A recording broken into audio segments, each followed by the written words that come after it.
Hello friends, तो एक बार फिर से आप लोगों का हमारे प्यारे से चैनल एम्पल एकेडमी में स्वागत है। तो हम लोग ये थर्ड लेक्चर लेके आ गए हैं जिसमें हम लोग पढ़ेंगे vapour pressure of a liquid solution. ठीक है, तो इसमें पढ़ेंगे लिक्विड इन लिक्विड और पढ़ेंगे सॉलिड इन लिक्विड। ठीक है, तो जैसा कि हम लोग जानते हैं कि लिक्विड सॉल्यूशन जो है वो हमारा कैसे बनता है, when solvent is liquid simple. The solute can be gas हो सकता है, लिक्विड हो सकता है और सॉलिड हो सकता है। ठीक है, तो हम लोग सबसे पहले पढ़ेंगे vapour pressure of liquid and liquid solution. ठीक है, तो चलिए शुरुआत करते हैं। तो इसमें हमारा सबसे इंपॉर्टेंट जो है वो है हमारा रॉल्स लॉ। क्या है सबसे इंपॉर्टेंट जो है हमारा, वो है हमारा रॉल्स लॉ। तो रॉल्स लॉ क्या कहता है, for the solution of volatile liquid. Volatile समझ रहे होंगे कि जो आसानी से क्या हो, गैसियस फेज में कन्वर्ट हो जाए उसको वोलेटाइल लिक्विड कहते हैं या वोलेटाइल सब्सटेंस कहते हैं। ठीक है, तो यहाँ पे क्या कहा जा रहा है, for the volatile liquid the partial vapour pressure of each component of the solution is directly proportional to its mole fraction present in the solution। क्या बोला जा रहा है, जो पार्शियल प्रेशर जो होगा, द पार्शियल वेपर प्रेशर जो होगा वो डायरेक्टली प्रोपोर्शनल टू क्या होगा, मोल फ्रैक्शन के डायरेक्टली प्रोपोर्शनल होगा। ठीक है, ये हमारा आता है। तो यहाँ पे क्या है, पार्शियल प्रेशर। ठीक है, पार्शियल प्रेशर जो है directly proportional to mole fraction है। तो इसको हम लोग क्या कहेंगे, यहाँ पे हमारा एक ये आएगा कांस्टेंट प्रोपोर्शनैलिटी कांस्टेंट, जिसको कहते हैं वेपर प्रेशर। ठीक है, तो पार्शियल प्रेशर ये हो गया फॉर फर्स्ट कंपोनेंट और ये हो गया mole fraction of second component, और ये P01 जो है, P01 हो गया vapour pressure of first component. तो P1 equal to P01 into x1। ठीक है, तो ये हो गया हमारा रॉल्स लॉ। ये बहुत इंपॉर्टेंट है, वीवीआई कर लीजिएगा, बहुत इंपॉर्टेंट है, आगे चल के बहुत काम आएगा इस चैप्टर में। ठीक है, अब है हमारा क्या, अब है हमारा similarly for the second component हम लोग क्या लिख सकते हैं, P2 equal to P02 into x2 simple. हमारा सिमिलरली क्या लिख सकते हैं, सेकेंड कंपोनेंट जब फर्स्ट कंपोनेंट के लिए लिखे हम लोग partial pressure of first component into P0 मतलब पार्शियल वेपर प्रेशर, ये वेपर प्रेशर आपका इंटू x1। तो उसी तरीके से partial pressure of second component into vapour pressure of second component into ये हो गया आपका मोल फ्रैक्शन।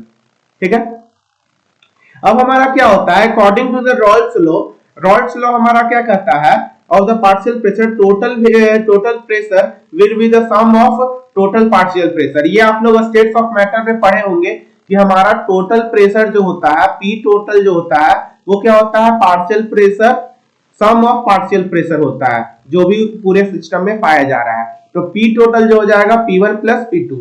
ठीक है, ये क्या है, पार्शियल प्रेशर है, पार्शियल प्रेशर है सिंपल। ठीक है, तो अब हम लोग को देखना है कि यहां से हम लोग क्या करेंगे, निकालेंगे, डिराइव करेंगे फॉर्मूला।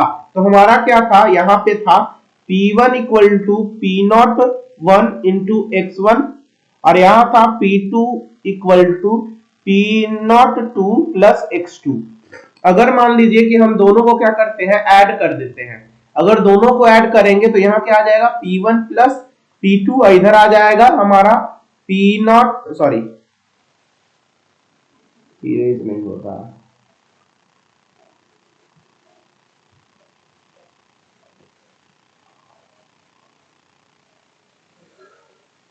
ये इरेज क्यों नहीं होता है। हाँ, तो यहाँ पे हम लोग आसानी से लिख सकते हैं,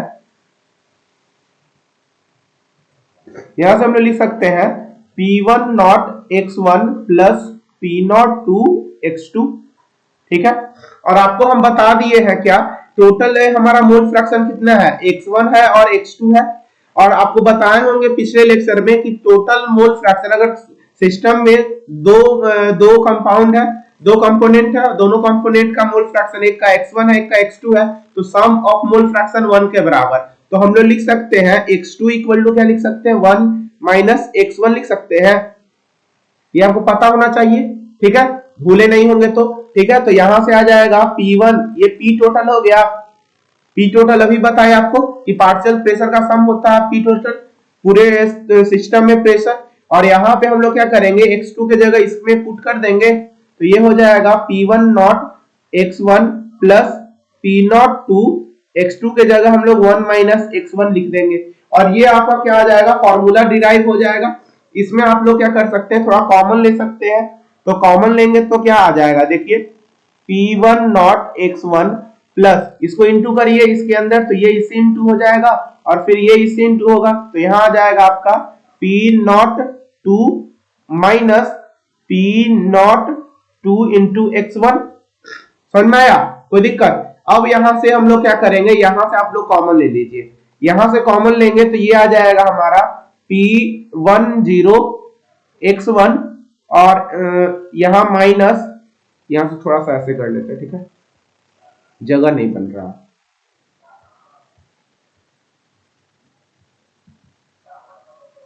हाँ, तो हमारा क्या था, इधर से लिख लेते हैं थोड़ा सा, चिंता नहीं करिएगा, टेंशन नहीं लेना है। P टोटल इक्वल टू क्या लिख लेंगे, यहां से हो जाएगा P1 नॉट x1 प्लस यहां पे ऐसे,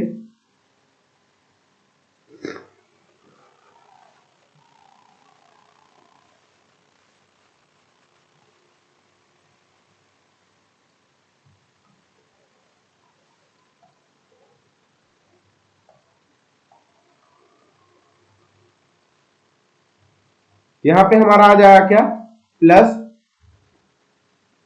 प्लस फिर आ गया, इसको ऐसे करो,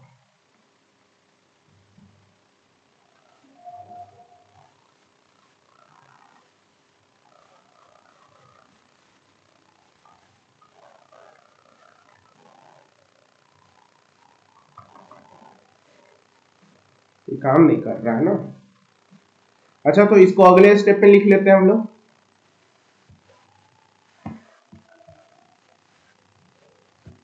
तो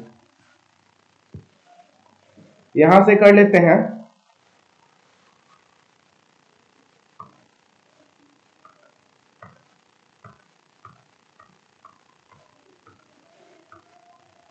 यहां से हो जाएगा आपका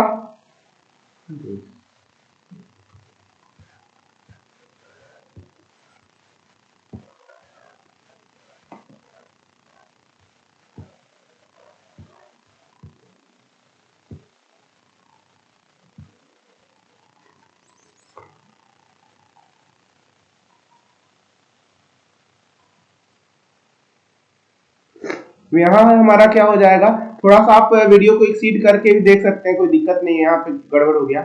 यहाँ पे लिख लेंगे हमारा माइनस, हमारा क्या है P2 नॉट x1 और प्लस P नॉट 2। तो यहां से हम लोग क्या कर लेंगे, यहां से x1 कॉमन लेंगे तो P1 not minus P2 not into x1, ठीक है, और ये हो जाएगा हमारा P नॉट 2। तो इस तरीके से हमारा ये फॉर्मूला आ गया, इस पे हम लोग अभी क्वेश्चन करेंगे, ठीक है, इस पे हम लोग अभी क्वेश्चन करेंगे, तो ये आप लोग याद रखिएगा, ठीक है।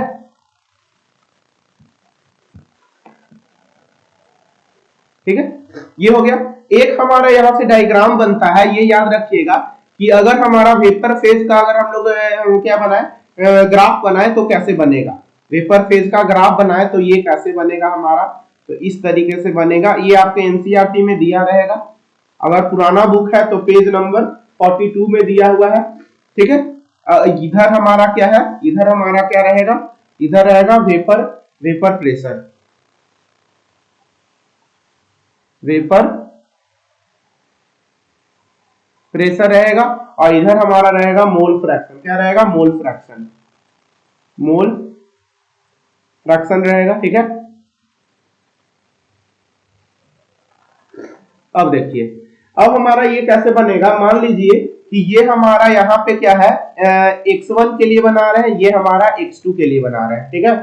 तो यहाँ पे हमारा क्या होगा, x1 हमारा यहाँ 1 ले लेते हैं, क्योंकि इस पे इस लाइन पे टोटल मोल फ्रैक्शन क्या है, x1 का 1 है, और इस पे क्या है, यहाँ पे x2 का 1 है, और x1 का क्या है, 0 है, और इस पे x2 का 0 है और x1 का 1 है, और इस पे हमारा क्या है, अगर partial pressure, sorry vapour pressure की बात करें सेकेंड कंपोनेंट का, और इस पे हमारा क्या होगा, vapour pressure of first component होगा, ठीक है।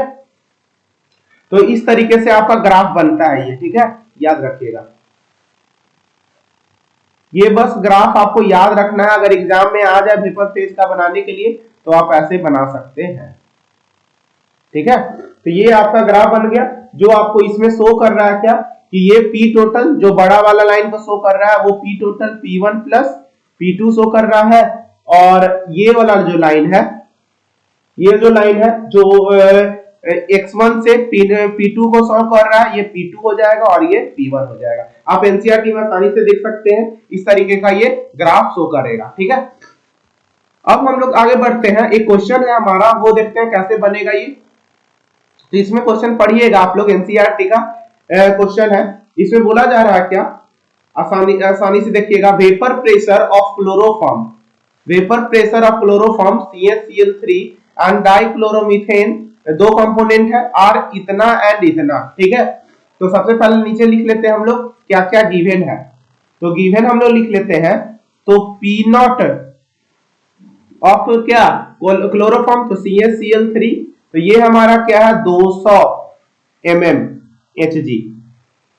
ठीक है, और P0 ऑफ CH2Cl2 मतलब डाइक्लोरोमीथेन का क्या है 415 mmHg है रिस्पेक्टिवली मतलब पहले वाले का ये होगा, दूसरे वाले का ये होगा। अब हमें क्या करना है, हमें कैलकुलेट करना है, calculate the vapour pressure of the solution prepared by the mixing of इतना gram of CaCl3 and 40 gram of इतना।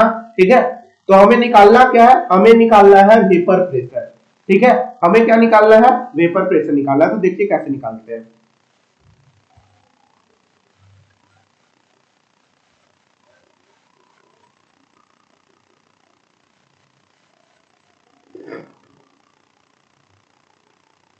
चलिए, तो हम लोग निकाल लेते हैं इसको।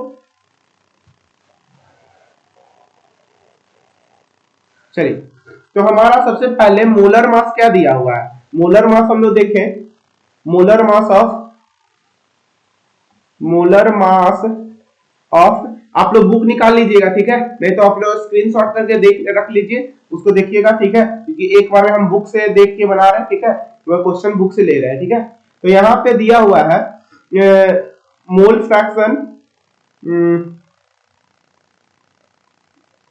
Calculate the vapour pressure by the mixing 25.5 gram CH3।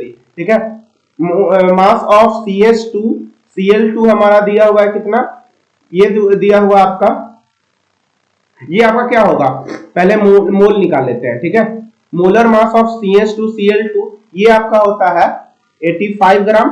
ठीक है, और मोलर मास ऑफ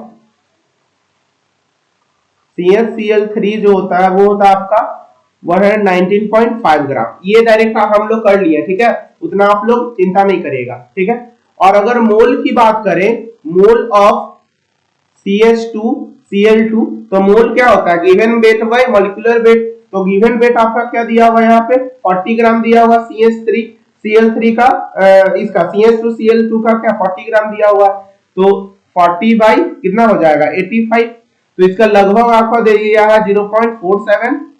और हमारा मोल ऑफ CH3Cl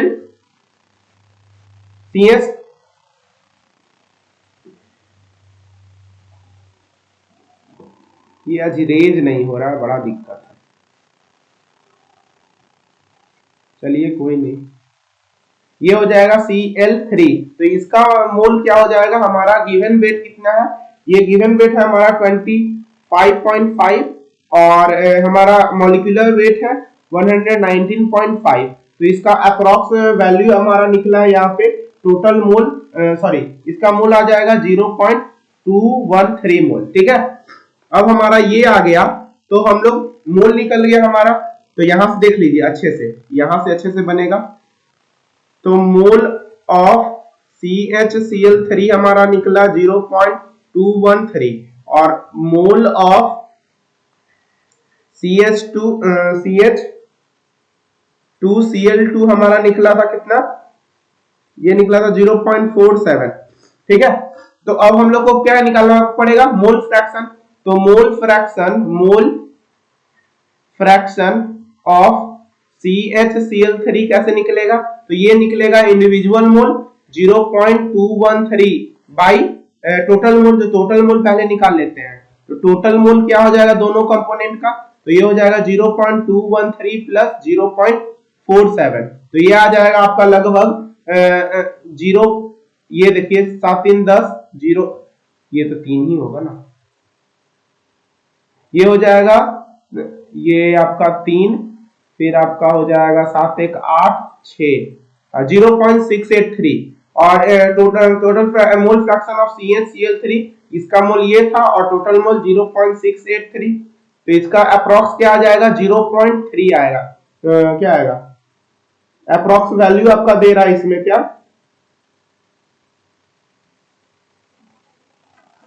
ये अप्रोक्स वैल्यू आ रहा है 0.3, अभी बताए थे।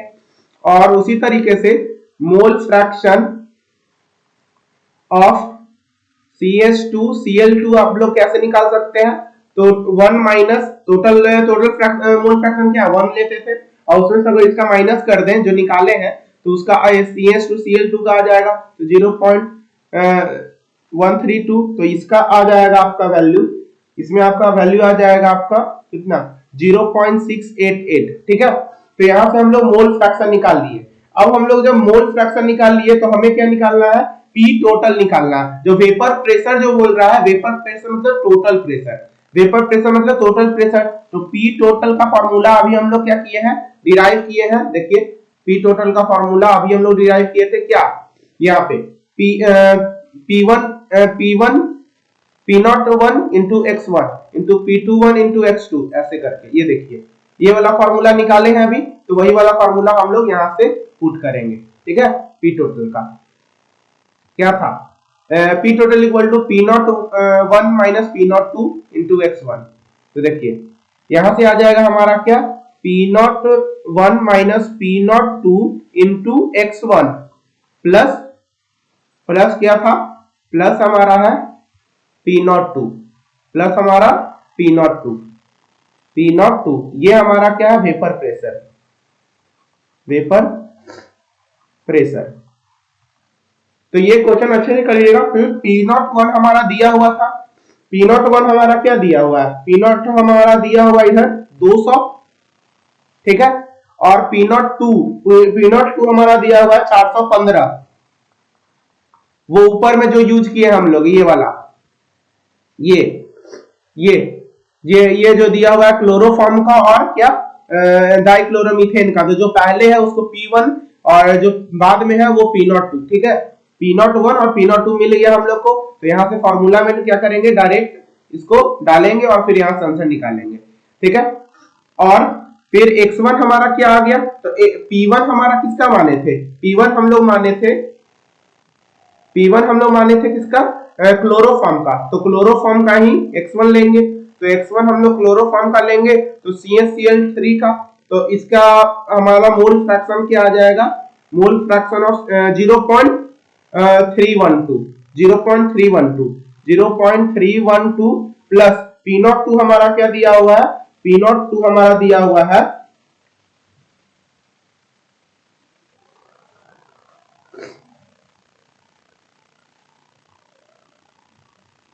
P02 हमारा दिया हुआ कितना? 200,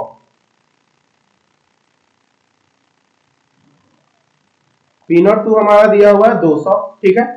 तो जब ऐसे डाल दिए तो 200 जब आ गया, तो यहां से हम लोग क्या कर लेंगे?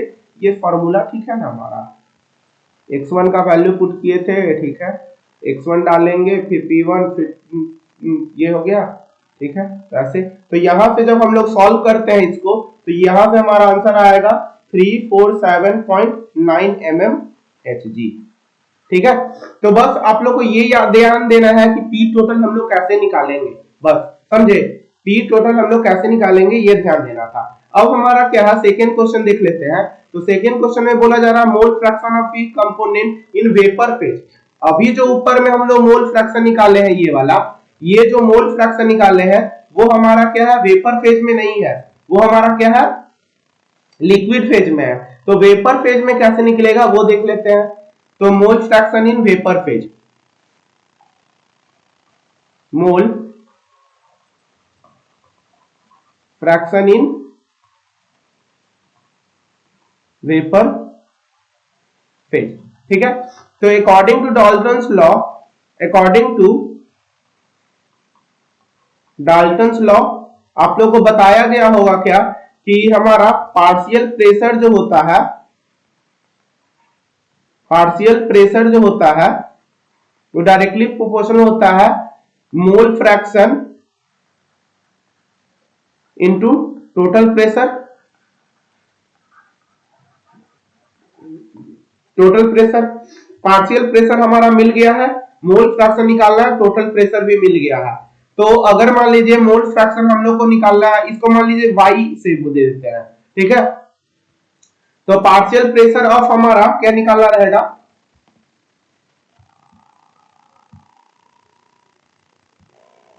अगर मान लीजिए पार्शियल मोल फ्रैक्शन हम लोग लिख सकते हैं मोल फ्रैक्शन इक्वल टू बोल सकते हैं partial pressure by total pressure, ठीक है। तो मोल फ्रैक्शन ऑफ हम लोग सबसे पहले निकाल लेते हैं CH3Cl3 का, ठीक है। यहां पे निकालते हैं क्लोरोफॉर्म का, तो मोल फ्रैक्शन ऑफ CH3 का, CHCl3 का, तो इसका निकालते हैं। तो पार्शियल प्रेशर इसका क्या दिया हुआ था, इसका दिया हुआ था 200 mg, और टोटल प्रेशर हमारा कितना आया है, टोटल प्रेशर हमारा आया है इसमें, टोटल प्रेशर अभी निकाले थे 347.9, और इसको जब डिवाइड देंगे तो आ जाएगा 0.82। तो इसका मोल फ्रैक्शन इन वेपर फेज हमारा क्या आ जाएगा, ये आ जाएगा 0.82 आ जाएगा, ठीक है। उसी तरीके से अगर मोल फ्रैक्शन ऑफ CH2Cl2 निकालना रहे तो इसका हमारा partial vapour pressure, partial pressure था 415 और टोटल प्रेशर था 347.9, और इसको जब हम लोग डिवाइड देंगे तो ये आ जाएगा 0.18, ठीक है। तो इस तरीके से हम लोग समझ गए। तो देखिए यहाँ पे दो तरीके से मोल फ्रैक्शन निकला है, यहाँ पे क्या निकला है, दो तरीके से मोल फ्रैक्शन निकला है। पहला मोल फ्रैक्शन हमारा लिक्विड फेज में था, और दूसरा हमारा मोल फ्रैक्शन क्या था, वेपर फेज में। तो वेपर फेज का फॉर्मूला हमारा क्या था, partial pressure equal to mole fraction into total pressure. लेकिन पहला जो था, पहला हम लोग जो निकाले थे वो हमारा क्या था, उसमें हमारा निकला था मोल वो उसमें हमारा फॉर्मूला आता है डायरेक्ट क्या, partial pressure equal to vapour pressure मतलब P01 इंटू x1, ठीक है, ये वाला, ठीक है। तो दो तरीके से निकलेगा, ये अच्छे से आप लोग समझ लीजिएगा। चलिए अब हम लोग चलते हैं यहाँ पे रॉल्स लॉ और special case of Henry law, ठीक है। तो हम लोग का इसमें क्या बताया जा रहा है, इसमें एक स्पेशल केस आता है हेनरी लॉ और रॉल्स लॉ के बीच में, ठीक है। तो हम लोग जैसे जानते हैं कि रॉल्स लॉ भी पढ़े थे कि हमारा क्या होता है, partial pressure of vapour pressure into mole fraction होता है। तो P1 equal to x1 into P01। तो according to the Henry's law क्या होगा, partial pressure equal to KH into mole fraction. ये फर्स्ट लेक्चर में हम लोग पढ़े थे, सॉरी सेकंड लेक्चर में सॉल्युबिलिटी में, कि पार्शियल प्रेशर जो होता है वो मोल फ्रैक्शन के होता है, और उसका प्रोपोर्शनैलिटी कांस्टेंट KH होता है हेनरी लॉ कांस्टेंट। इसको क्या कहते हैं, हेनरी लॉ कांस्टेंट कहते हैं, ठीक है। तो इसमें और इसमें क्या अंतर है, रॉल्स लॉ और फिर हेनरी लॉ में क्या अंतर है, इसमें सिर्फ अंतर है प्रोपोर्शनैलिटी कांस्टेंट का। इसमें देखिए KH आया है और इसमें देखिए P01 आया है। तो यही बोला जा रहा है कि if we compare the equation for the Raoult's law the Henry law, it can be seen that only proportionality constant KH differ from इतना। Thus Rolle's law can become a special case of Henry law in which the KH become equal to P01, ठीक है। इसमें KH जो हो जाता है वो P01 के इक्वल हो जाता है। बस यही आपका क्या बोल रहा है, उसमें उसका बोला जा रहा है कि ये सिंबलाइज करता है, ये रिलेशन दिखाता है। अब है हमारा आइडियल और नॉन आइडियल सॉल्यूशन। तो आइडियल और नॉन आइडियल सॉल्यूशन कैसे होता है और किस पे डिपेंड करता है वो देखते हैं। तो liquid and liquid solution can be classified into ideal and non ideal solution. On the basis of Rawls law. ठीक है, लिक्विड लिक्विड सॉल्यूशन में आइडियल और नॉन आइडियल सॉल्यूशन क्लासिफाई किया जाता है किसके बेसिस पे, रॉल्स लॉ के बेसिस पे। ठीक है, तो आइडियल सॉल्यूशन हमारा क्या होता है, तो आइडियल सॉल्यूशन उसे कहते हैं जो रॉल्स लॉ को ओबे करता है। The solution which obey Raoult's law is known as ideal solution over the entire range of concentration, मतलब पूरे कंसंट्रेशन के बेसिस पे होता है ये चीज। ठीक है, तो सिंपल बोल सकते हैं जो रॉल्स लॉ को फॉलो करेगा वो आइडियल, जो रॉल्स लॉ को फॉलो नहीं करेगा वो नॉन आइडियल। ठीक है, तो डेफिनेशन कभी-कभी आ सकता है, डिफरेंस पूछा जा सकता है। ठीक है, अब हम लोग आइडियल सॉल्यूशन को कैसे और अच्छे से बता सकते हैं, तो आइडियल सॉल्यूशन में हमारा दो इंपॉर्टेंट प्रॉपर्टी होता है, एंथैल्पी ऑफ मिक्सिंग और enthalpy of volume of mixing. Enthalpy of mixing और वॉल्यूम ऑफ मिक्सिंग, इसमें डेल्टा एच मिक्स जो होता है वो जीरो होता है और डेल्टा मिक्स ऑफ वॉल्यूम क्या होता है, जीरो होता है। मतलब एंथैल्पी ऑफ मिक्सिंग भी जीरो और वॉल्यूम ऑफ मिक्सिंग भी जीरो, इसमें आइडियल सॉल्यूशन में। फिर क्या है, नो हीट इज एब्जॉर्ब और इवॉल्व, आइडियल सॉल्यूशन में ना हीट एब्जॉर्ब होता है ना इवॉल्व होता है, ये थ्योरेटिकल चीज है। The volume of the solution would be equal to the sum of the volume of the two component. मतलब अगर मान लीजिए कि उसमें दो कंपोनेंट है, सिस्टम में दो कंपोनेंट है, मान लीजिए एक का वॉल्यूम VA है और दूसरे का वॉल्यूम VB है, तो total volume of the solution क्या हो जाएगा, V टोटल जो हो जाएगा VA प्लस VB हो जाएगा, ये बताया जा रहा है। तो the volume of solution would be equal to the sum of volume of two component. ठीक है, चलिए माइक लगाना भूल गया, चलिए यहां से लगा लेते, कोई दिक्कत नहीं है। ठीक है, अब है हमारा क्या, अब ये एक चीज आता है इसमें कि the binary solution, in binary solution वो बताए थे, बाइनरी सॉल्यूशन मतलब दो फेज, हम लोग शुरू से अंत तक अभी जो भी पढ़े हैं उसमें दो फेज सिस्टम पढ़े हैं, two phase system, liquid solid liquid liquid liquid liquid gas, इस तरीके से। तो इसमें बोला जा रहा है if A B interaction is nearly equal to A और बी इंटरेक्शन। अब बताते हैं कि ए और बी क्या है, तो ए यहां पे सॉल्यूट है और बी हमारा क्या है, सॉल्वेंट है। तो ए बी जो है यहां पे इंटरेक्शन जो हो रहा है ए और बी का, मतलब सॉल्यूट और सॉल्वेंट का इंटरेक्शन जो है वो क्या, nearly equal to A interaction और बी इंटरेक्शन, मतलब सॉल्यूट सॉल्यूट इंटरेक्शन और solute solvent interaction, solvent solvent interaction. ठीक है, ये क्या होगा, इक्वल होगा, इसको आप ऐसे लिख सकते हैं, ये इक्वल टू आप लोग लिख सकते हैं ए और बी। ठीक है, इस तरीके से। तो ये जब इंटरेक्शन इक्वल होता है तो हमारा आइडियल सॉल्यूशन, और इसी में हम लोग दो तरीके से नॉन आइडियल सॉल्यूशन पढ़ेंगे, एक पढ़ेंगे पॉजिटिव डेविएशन, एक पढ़ेंगे नेगेटिव डेविएशन। तो उसमें हम लोग पता चलेगा कि ए बी इंटरेक्शन कभी बड़ा होगा और कभी छोटा होगा, उसके हिसाब से डेविएशन होता है, उसी को हम लोग कहते हैं क्या, पॉजिटिव डेविएशन और नेगेटिव डेविएशन। ठीक है, तो आइडियल में इतना ही पढ़ना था और थ्योरी को अच्छे से पढ़ते रहिएगा, क्योंकि ये वाला पार्ट जो है थ्योरेटिकल पार्ट से बहुत क्वेश्चन आया है, आप प्रीवियस ईयर देखिएगा पक्का मिलेगा आपको। और हाँ, ये तीन एग्जांपल है, तीन एग्जांपल में से कम दो आपको याद होना चाहिए कि नॉन आइडियल आइडियल सॉल्यूशन किसमें किसमें होता है। तो n hexane plus n heptane, ये दो आपका मिक्सचर मिला, फिर ब्रोमो इथेन और क्लोरो इथेन और बेंजीन और टॉल्यूइन। ठीक है, ये दोनों क्या है, मतलब पेयरिंग है, दो पेयर का, कि ये दोनों मिलके non ideal solution ideal solution बनाएंगे, ये दोनों मिलके आइडियल सॉल्यूशन बनाएंगे, इस तरीके से। ठीक है, अब है हमारा नॉन आइडियल सॉल्यूशन। तो नॉन आइडियल सॉल्यूशन इजी है, when a solution doesn't obey Raoult's law over the entire range of concentration then it is called non ideal solution. ठीक है, ये तो सिंपल है। अब हमारा आगे है कि the vapor pressure of such a solution is either higher or the lower than the predicted Raoult's law. The vapor pressure of such solution is either or lower than the predicted, मतलब क्या होगा, Raoult's law जो predict किया जाता है vapour pressure, जो हम लोग ये बनाए थे डायग्राम, ये जो डायग्राम ऊपर में हम लोग बनाए हैं, ये वाला डायग्राम इस लाइन के कभी ऊपर जाएगा, इस लाइन के कभी ऊपर जाएगा और इस लाइन के कभी ऊपर नीचे होगा।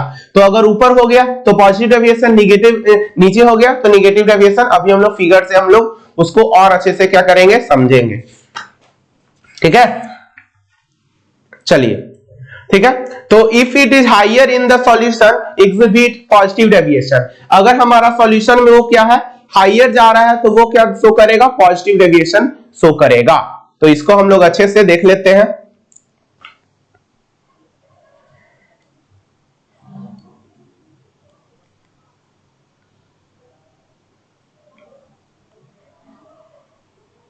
देखिए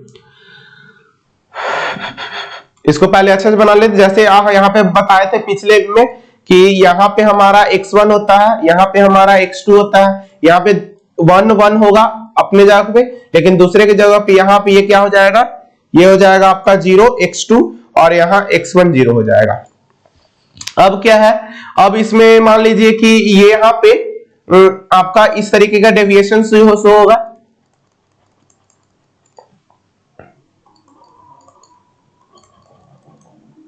ये मान लीजिए कि P02 है, ये P02 और ये है P01 और ये आपका लाइन शो कर रहा है P1 प्लस P2 को, ठीक है।